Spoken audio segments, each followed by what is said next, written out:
Castelo Hruška é uma enigmática fortaleza medieval em estilo gótico renascentista que foi construída no século XIII e acumula lendas assustadoras.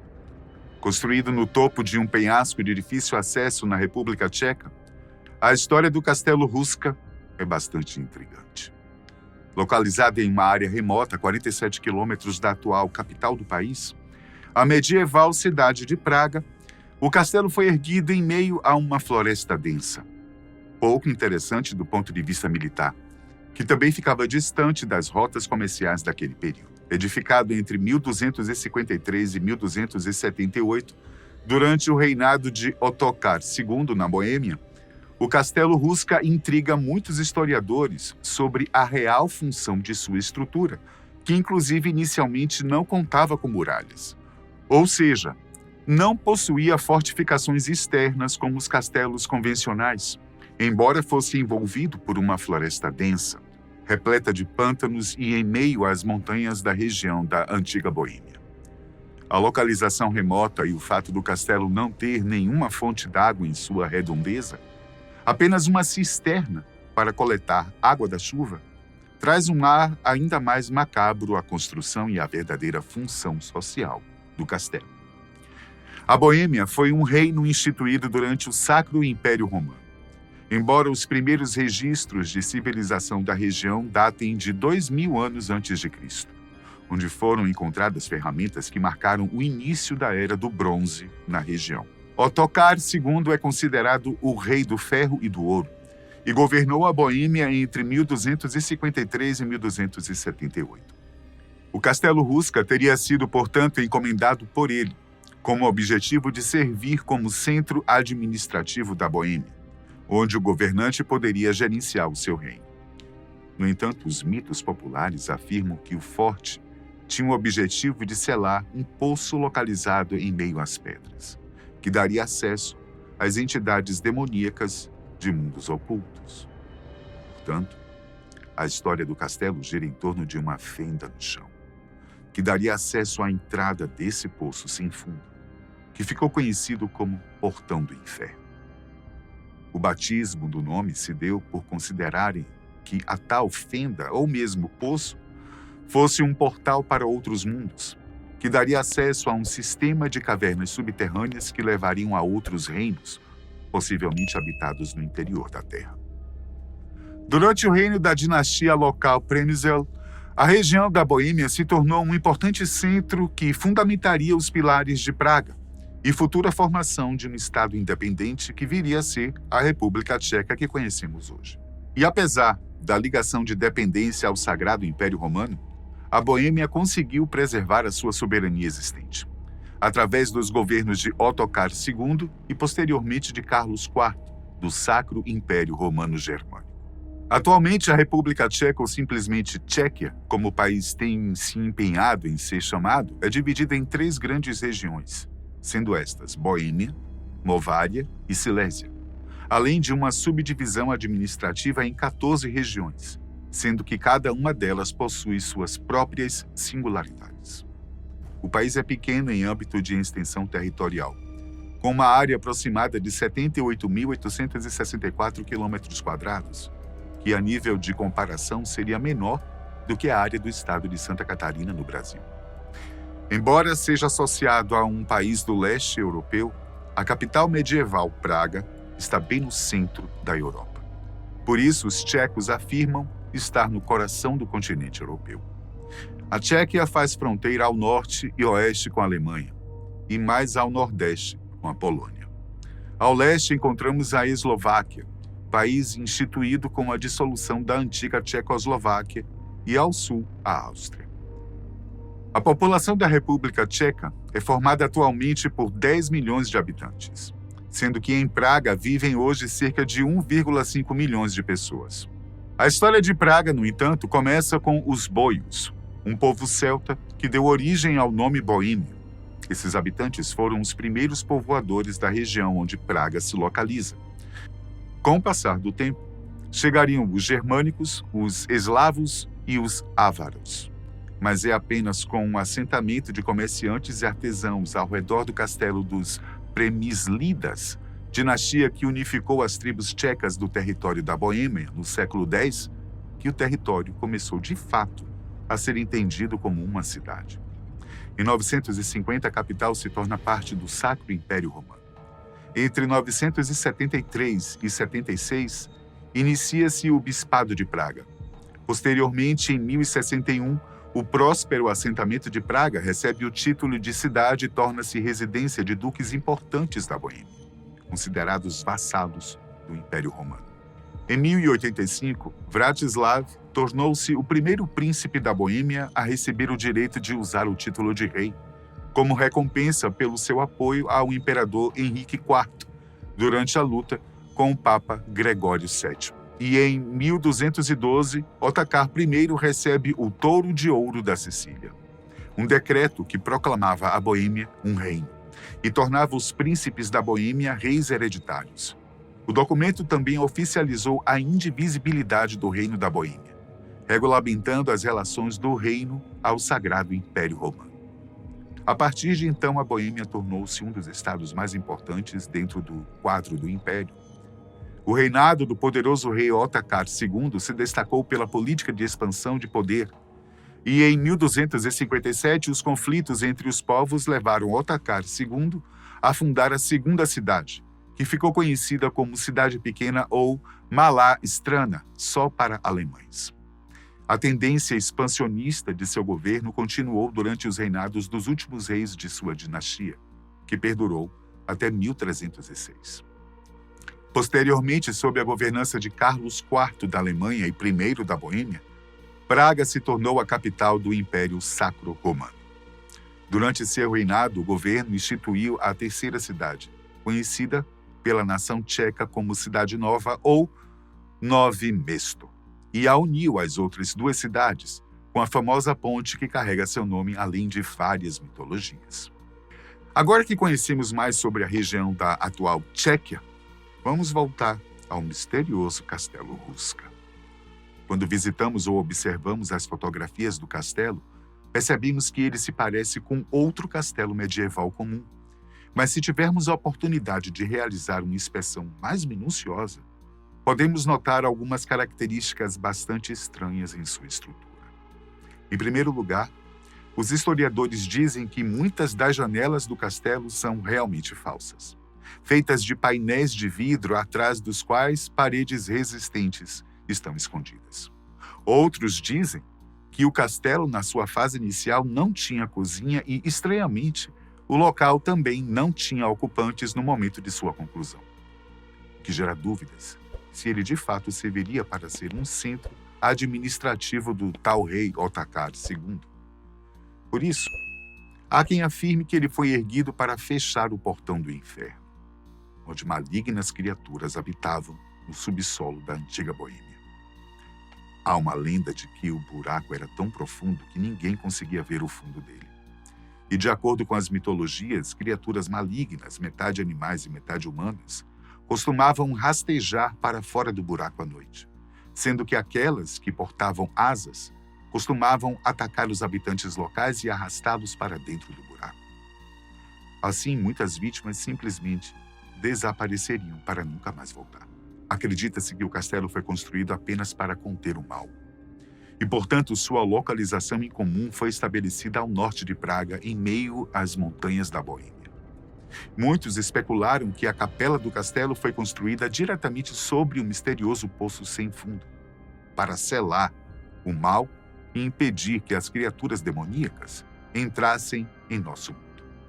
Além do mais, as pinturas nas paredes da capela também mostram demônios e outras criaturas animalescas sendo mortas, o que endossa mais a teoria do mal sob a terra.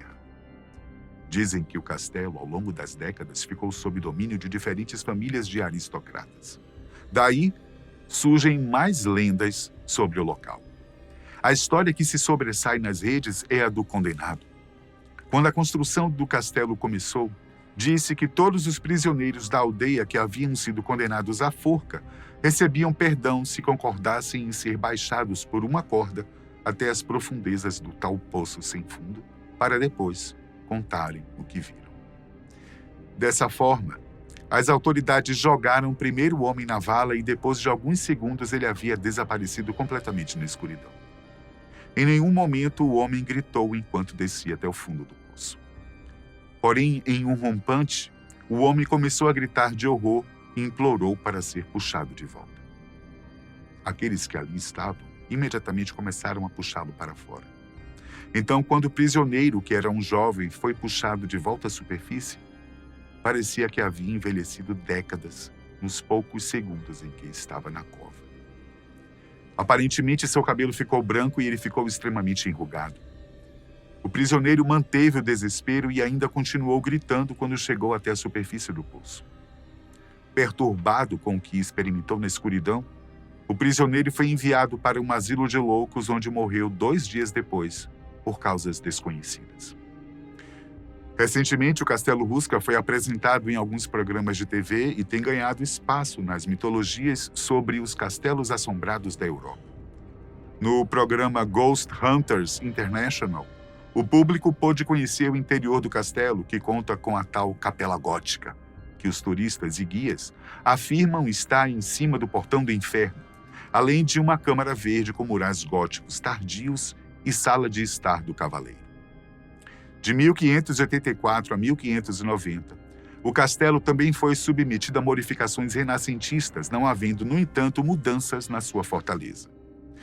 No século XVIII, ele tornou-se residência para a nobreza da época, entrando posteriormente em declínio até a sua restauração em 1823.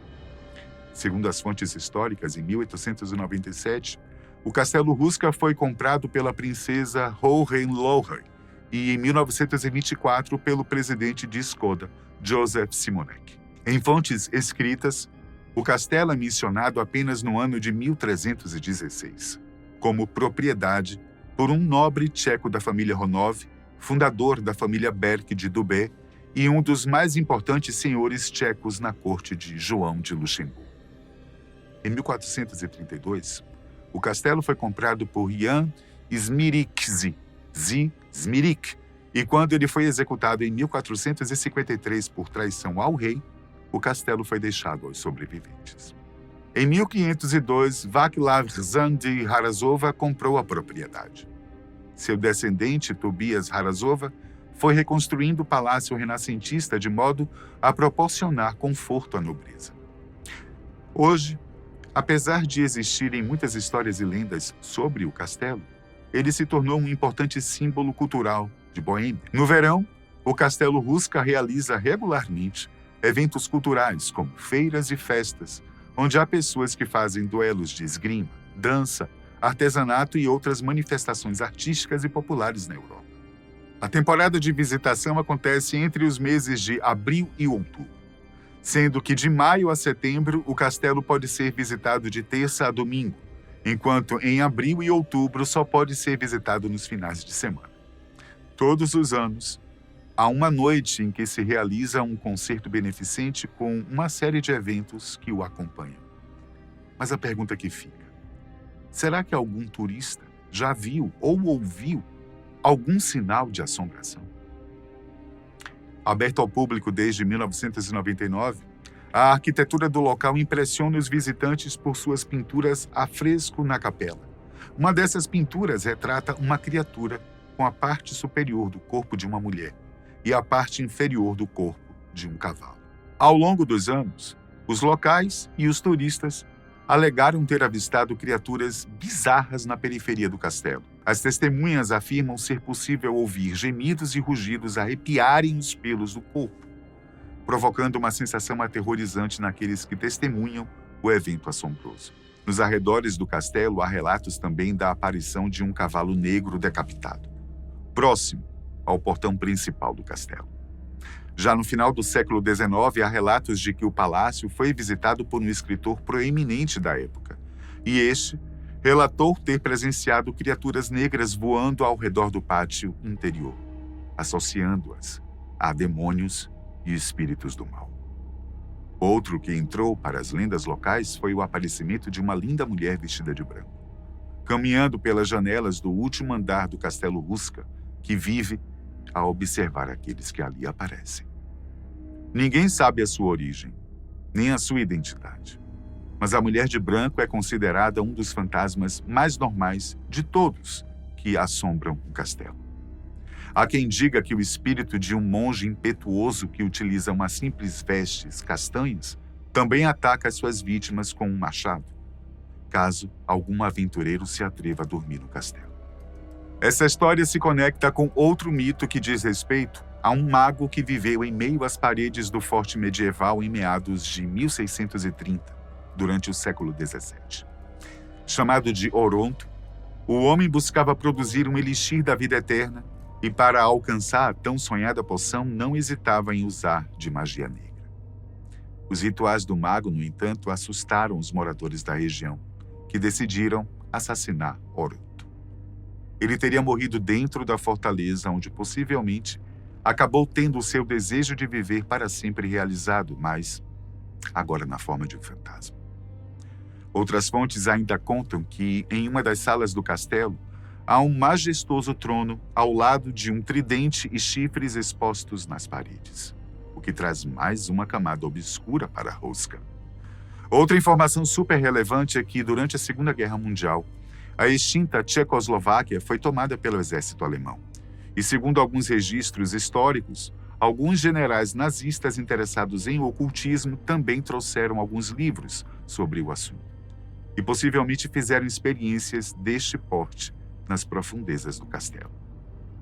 Há quem diga que, por conta desse interesse pelas práticas ocultas, as forças armadas da Alemanha de Hitler teriam ocupado o castelo de Ruska a fim de investigar melhor o local. No entanto, as conclusões alcançadas pelos nazistas são desconhecidas, embora alguns esqueletos de supostos militares tenham sido encontrados no lugar. Sem muitos dados sobre as principais razões pela ocupação do exército nazista, especula-se que o líder da SS, identificado como Heinrich Himmler, era um obcecado pelo ocultismo e, portanto, desejava encontrar um lugar onde pudesse guardar em segurança cerca de 13.000 manuscritos sobre o tema. Com receio de que fossem destruídos na guerra, ele ordenou a ocupação de Ruska. Ainda sobre o ocultismo, alguns alegam que Himmler acreditava que essas práticas também pudessem auxiliar no caminho para que os nazistas dominassem o mundo. Assim, várias histórias circularam dizendo que o chefe da SS usado as dependências do castelo para cerimônias macabras, nas quais tentava evocar e dominar o poder vindo do inferno. Na região, relatos de luzes estranhas e sonhos horríveis partindo da fortificação sempre foram costumeiros. Na República Tcheca existem ao todo cerca de 2.000 castelos e palácios dos mais variados gêneros. Então você pode imaginar quantas lendas cercam essa região. Concentrados, sobretudo na região da Boêmia, entre Praga e a pequena cidade de Český Krumlov, os castelos medievais constituem uma das mais interessantes rotas monumentais da Europa Central. Misterioso, mágico, amaldiçoado ou infernal, hoje em dia o apelo turístico do Castelo Ruska se confunde com as histórias demoníacas do local, ou simplesmente uma mitologia que atravessou os séculos e hoje desperta a curiosidade de turistas que gostam de histórias sobrenaturais. Embora não sejam dos maiores ou mais belos castelos da República Tcheca, o Castelo de Ruska se tornou um dos destinos favoritos de muitos aventureiros e viajantes. Localizado na parte oriental da Floresta Kokorin, cerca de 15 quilômetros de Bizdes, outro antigo castelo icônico da Europa Central, há vários pacotes turísticos em Praga e em outras vilas da região da Boêmia que levam até as dependências do Castelo de Ruska. Vale a pena aprofundar mais nesta região, que hoje aprendemos que não faz parte do leste europeu.